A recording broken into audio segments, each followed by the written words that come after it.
Buongiorno ai titoli di Sicilia 24. A Catania 2 arresti per un tentato omicidio di un uomo ferito a colpi di pistola a San Berillo Nuovo, traditi dalle immagini dello specchietto multimediale. Sant'Agata di mezz'estate a Catania, oggi la festa che ricorda il ritorno in città delle reliquie della patrona, la messa e la processione in diretta su Telecolor. Sono tanti gli stranieri nelle città e nei luoghi di vacanza siciliani. Il caro prezzi colpisce gli italiani che devono optare per soggiorni più brevi. L'Italia tocca il tetto dei 100.000 migranti giunti sulle nostre coste nel 2023. Proseguono intanto gli sbarchi a Lampedusa, mentre a Porto Empedocle si riduce il numero dei profughi presenti. A Mazara del Vallo, dopo 120 anni, riapre al pubblico Villa Iolanda. Vi mostriamo le sue bellezze naturalistiche e gli alberi ultracentenari. Calcio, Catania e Messina hanno ripreso gli allenamenti, ancora da sciogliere il nodo per entrambe dell'attaccante in vista del nuovo campionato.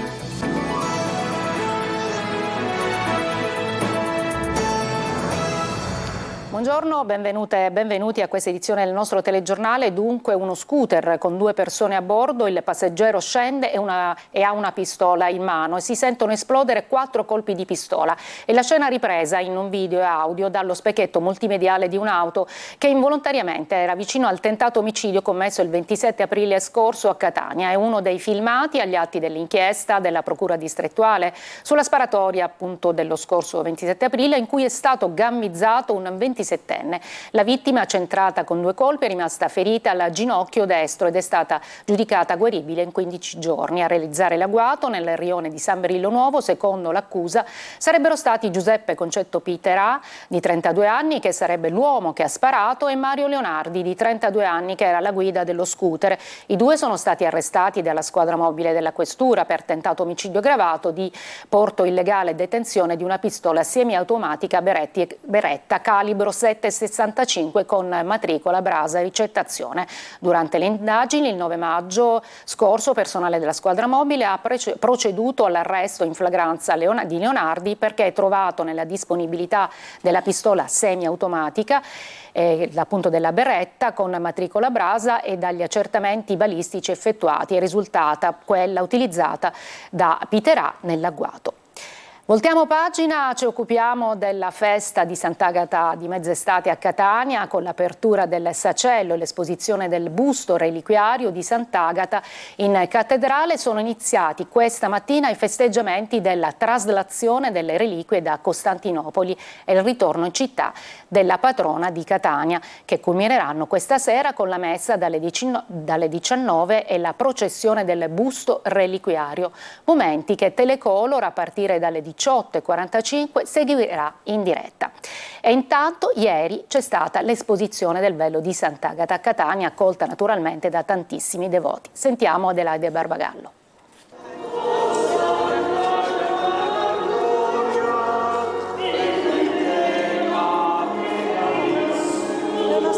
In cattedrale fedeli intonano l'inno a Sant'Agata, sacerdoti nei confessionali, celebrazioni eucaristiche e la venerazione del sacro velo della martire catanese, cui si attribuiscono diversi miracoli. Il primo in assoluto l'aver fermato la colata lavica dell'Etna che nel 252 minacciava di distruggere la città. È il giorno che precede la festa del 17 agosto, che ricorda il ritorno in città da Costantinopoli delle reliquie della patrona e ci si prepara spiritualmente alla processione. La devozione a Sant'Agata è diffusa in tutto il mondo e richiama anche in estate pellegrini e turisti. Questa signora arriva dall'Argentina. Tenemos culto a Sant'Agata in Argentina. Dopo le imponenti processioni di febbraio, la festa di agosto è più intima ma ugualmente sentita. Sant'Agata vuol dire tanto, da 2 anni a questa parte ancora di più, perché mi ha donato mio figlio che porta il suo nome, Agatino. Noi abitiamo su, in Lombardia, quindi siamo originari di Catania però. Siete venuti apposta per Sant'Agata? Siamo venuti qui oggi sì apposta per Sant'Agata, sì. Sant'Agata di agosto così è un'esperienza particolare che, accompagnata un po' dal caldo estivo, ci invita a rinnovarci nella nostra devozione, il nostro amore alla Santa Patrona, soprattutto a ricordare che noi siamo i custodi delle reliquie di Sant'Agata. E c'è una notizia appena battuta dall'ANSA: un giovane di 21 anni è morto in spiaggia a Isole delle Femmine dopo aver accusato un malore mentre stava facendo il bagno. È successo ieri nel tardo pomeriggio. Il ragazzo si è sentito male e ha rischiato di annegare. Soccorso è portato a riva, gli è stato subito praticato un massaggio cardiaco, manovra poi proseguita dai sanitari del 118 per 40 minuti, ma per il giovane non c'è stato nulla da fare. Proseguiamo con il nostro telegiornale. Agosto, tempo di vacanze, per molti italiani è stata appunto una pausa mordi e fuggi. A salvare in parte il turismo sono stati soprattutto gli stranieri, ma non è come gli altri anni, dicono i commercianti. Sentiamo Orazio Longo. Where are you from? France. France. Los Angeles. Los Angeles. Yeah. First time in Sicily? First time, yes. Yeah. You like it? Yes, it's beautiful. Belarus. We are going to visit Catania, Taormina, Syracuse, Agrigento, Palermo. Meno male che ci sono loro, i turisti stranieri, che alla Sicilia non rinunciano per nessun motivo. Ma non è il turismo degli anni scorsi, dicono molti commercianti. Se gli operatori lamentano un meno 20% di big spender, per capirci, i turisti danarosi che spendono tanto, soprattutto americani, inglesi e canadesi quest'anno, va detto che complessivamente l'isola soffre di problematiche che certo non incentivano le prenotazioni. In primis la mancanza di collegamenti efficienti, l'insicurezza stradale, la difficoltà a colmare adeguatamente le distanze senza l'uso di una macchina, la sporcizia nelle strade, gli incendi e a volte anche la poca cordialità di addetti ai lavori pubblici e privati, forse non più avvezzi all'accoglienza. Ciliegina sulla torta il caos voli conseguente al rogo al Terminal A dell'aeroporto di Fontanarossa di Catania, che ha gettato nel panico migliaia e migliaia di turisti dirottati come pacchi postali in aeroporti lontani e molte volte lasciati a terra sotto il sole cocente con il volo cancellato all'ultimo secondo. 3 settimane di passione culminate con la chiusura dello scalo il 14 agosto a causa della cenere dell'Etna. Nonostante tutto, secondo alcuni dati di Confcommercio, la Sicilia rimane tra le regioni d'Italia più amate dai turisti. Speriamo allora che le flessioni di questi giorni non siano un segnale preoccupante di disinnamoramento. Da dove venite? Verona. Da Bologna. Prima volta in Sicilia? No, sono già venuto varie volte. Torna con piacere? Sì, sempre. Cosa vedete quest'anno? A Catania, a Siracusa e poi andiamo al mare verso Licata. Da Firenze. Prima volta in Sicilia? Prima volta. Resistono le spiagge a Ferragosto prese d'assalto, lì di sold out un po' ovunque, ma si tratta di un turismo mordi e fuggi per gli italiani che di soldi in tasca ne hanno pochi. L'anticiclone africano si rafforza e nel fine settimana si farà sentire con temperature più alte, ma non in Sicilia, dove si prevede un caldo meno intenso. E ancora sbarchi senza fine a Lampedusa e nel frattempo continuano i trasferimenti di migranti da Lampedusa e Porto Empedocle e l'Italia sfonda il tetto dei 100.000 sbarchi, più del doppio dell'anno precedente. Sentiamo Davide Sardo. Sono stati trasferiti i circa 1.200 migranti ospitati nell'area pre-identificazione del porto di Porto Empedocle, 23 i pullman trovati dalla prefettura di Agrigento e scortati dalle forze dell'ordine nelle strutture d'accoglienza della Sicilia e dell'intera penisola. Le operazioni di trasferimento sono iniziate questa mattina e sono andate avanti senza sosta per l'intero pomeriggio. Tutto è filato per il verso giusto e non vi sono stati momenti di caos come è accaduto alcune sere fa. Ci sono stati momenti di tensione, come tutti voi sapete il 14 sera c'è stato, perché d'altra parte non vedevano l'ora di andare via e non avevano capito. Quando gli è stato spiegato che loro erano veramente di passaggio, che mancavano i pullman, si sono calmati, tant'è vero che ieri è culminata con una bellissima giornata con queste partite di calcio. L'area del Porto Empedoclino è di nuovo colma per l'arrivo di 586 migranti dall'hotspot di Lampedusa. La nave Galaxy ha trasportato anche il corpo di un migrante morto annegato durante un recente naufragio. La bara sarà tumulata in un cimitero della provincia agrigentina. E intanto a Lampedusa gli sbarchi non si fermano. Secondo il report del Viminale sono 101.386 gli arrivi dei migranti dall'inizio dell'anno ad oggi. La cifra è più che raddoppiata rispetto allo scorso anno. E nel frattempo il GIP Stefano Zammuto ha convalidato l'arresto in carcere ad Agrigento dei 3 tunisini fermati per favoreggiamento dell'immigrazione clandestina e accusati di essere gli scafisti del peschereccio a Boamer, con a bordo 31 persone che hanno pagato più del doppio di una tariffa normale per un viaggio in totale sicurezza. Quest'estate offre uno spettacolo del tutto particolare a chi frequenta il litorale ragusano, la schiusa delle uova di tartaruga. Sentiamo Laura Curella.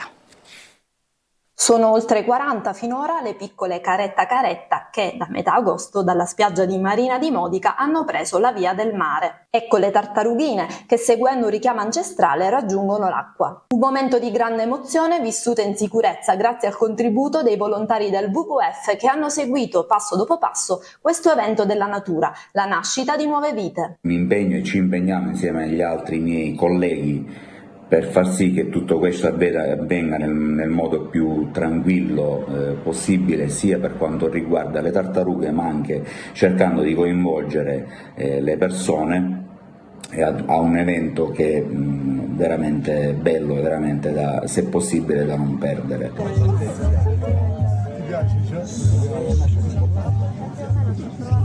Lo scorso maggio la mamma tartaruga era stata vista emergere e risalire la spiaggia per deporre le uova. Il nido è stato messo subito in sicurezza e sorvegliato fino alla notte scorsa, quando, schiuse le uova, le piccole caretta si sono lanciate verso una nuova vita. Nei prossimi giorni sono attese le schiuse di altri 2 nidi a Marina di Modica e uno a San Pieri. I volontari ogni notte proseguono nell'attività di monitoraggio sulle spiagge insieme ai responsabili del WWF, impegnati nel progetto di salvaguardia della tartaruga marina, una specie in via di estinzione. E in queste immagini girate dai passanti lo vedrete, lo squalo che è stato avvistato nel porticciolo palermitano di Sant'Erasmo. Eccolo mentre nuota tra le barche nello specchio d'acqua, nonostante la comprensibile paura di chi lo riprendeva. Presto si è capito che in realtà si trattava di una verdesca o squalo azzurro, che è una specie molto comune e considerata pressoché inoffensiva per gli esseri umani. Ci fermiamo, una breve pausa, torniamo con altri servizi.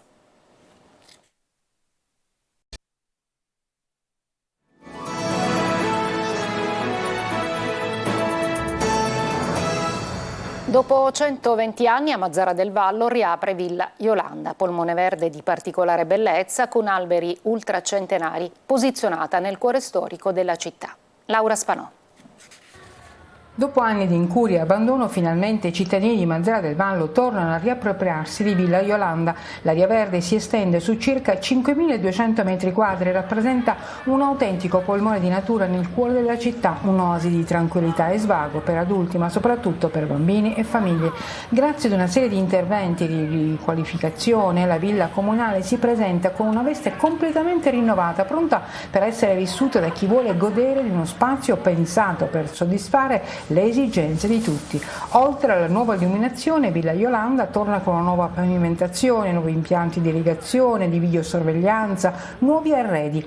Un luogo sicuro che conquisterà tutti. La villa, che in passato era stata trascurata e abbandonata, adesso brilla con una nuova vitalità, dice il sindaco Salvatore Quinci, che invita tutti i cittadini a riappropriarsi di questo bene pubblico. Il suo perimetro abbraccia il lungomare Mazzini, la via Santissimo Salvatore, piazza Mocarta e la via Conte Ruggero. Si estende nell'area in cui sorgeva il castello costruito dal conte Ruggero nel 1072, del complesso normanno distrutto dopo l'unità per creare una lunga passeggiata a mare. Resta soltanto un arco d'ingresso nei pressi della vivace piazza Mocarta. A Messina adesso oltre 100.000 i devoti per la Vara, momento di grande devozione e fede per l'Assunta che richiama in riva allo stretto fedeli da ogni parte. Francesco Triolo.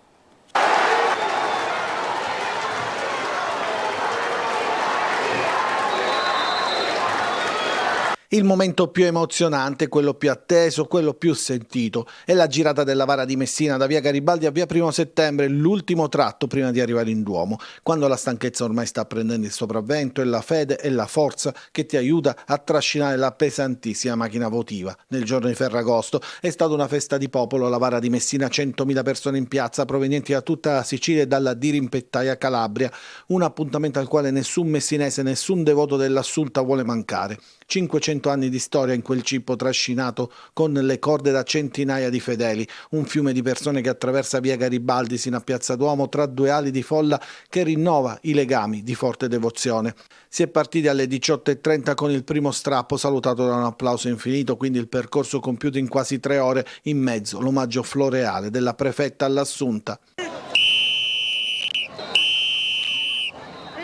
A garantire la sicurezza dei fedeli una macchina già rodata con 250 uomini di forze dell'ordine, protezione civile, volontari. Le autobotti dell'AMAM hanno bagnato il percorso per consentire alla VARA di scivolare con i pattini sull'asfalto. Di fronte il municipio il saluta ai giganti Mate e Grifone, quindi l'arrivo a Piazza Duomo, dove c'è stata la benedizione dell'arcivescovo Giovanni Accolla, che questa città cammini insieme con Maria, ha auspicato, tutti insieme, abbattendo i muri che separano le persone, un messaggio di unione al termine di una giornata che ha unito tutti. Ci fermiamo, una breve pausa, poi lo sport.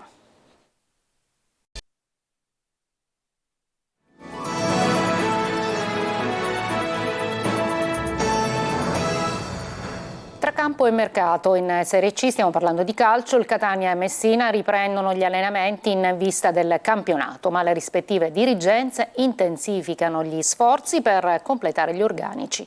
Tonino De Mana. Caccia all'attaccante. Quando mancano 17 giorni all'inizio del campionato in casa Catania non c'è il tassello più importante, quello che cambia il destino delle partite. Il DS Laneri sta lavorando e lo ha fatto come ovvio che sia anche a Ferragosto. Il profilo giusto non sarà verosimilmente il 34enne Galabinov e nemmeno Cuppone, che ha agito parecchie volte da esterno in questa stagione nel Pescara. Canoté non risulta tra i giocatori sondati, inoltre è un esterno. Resta Di Carmine e poi Caturano, quest'anno impiegato come punta ma spesso in attacco con due interpreti nel 3-5-2 di Raffaele. Inoltre c'è l'inevitabile gioco delle parti che accompagna questa fase di mercato, domanda e offerta che si devono incontrare e che magari non lo fanno subito, oltre alla concorrenza delle altre società che ambiscono ad un ruolo di prestigio. Guardare che per credere l'Avellino, che ha trattato con molti giocatori che interessavano ai rossazzurri. Insomma, si lavora e ci sta anche il nome a sorpresa. L'identikit è quello, giocatore che sia di proprietà del Catania e che sia pronto anche per il futuro. L'attesa deve essere gioco forza breve. In difesa l'altro tassello che manca, almeno per quanto riguarda l'11 titolare. Tabiani vorrebbe sempre Quaglini e a quanto ci risulta qualche tentativo si farà ancora. Solo dopo si penserà eventualmente ad un altro innesto a centrocampo. Intanto la squadra è tornata a faticare a Ragalna. A Bisconte, davanti a 600 tifosi festanti, ha ripreso gli allenamenti pure il Messina, che come il Catania è alla ricerca di un attaccante. Anche in questo caso trovare gli incastri non è facile. Di certo l'accordo è raggiunto con Domenico Franco, centrocampista calabrese svincolatosi dalla Lucchese, 30 anni e 7 campionati di Serie C alle spalle, così come fatta per Giorgio Brogni, esterno sinistro di difesa dell'Atalanta. Potrebbe partire anche il secondo portiere Daga, che in tal caso andrebbe sostituito. È tutto per questa edizione del mattino di Sicilia 24, alla prossima alle 14. Grazie per l'attenzione e buona giornata.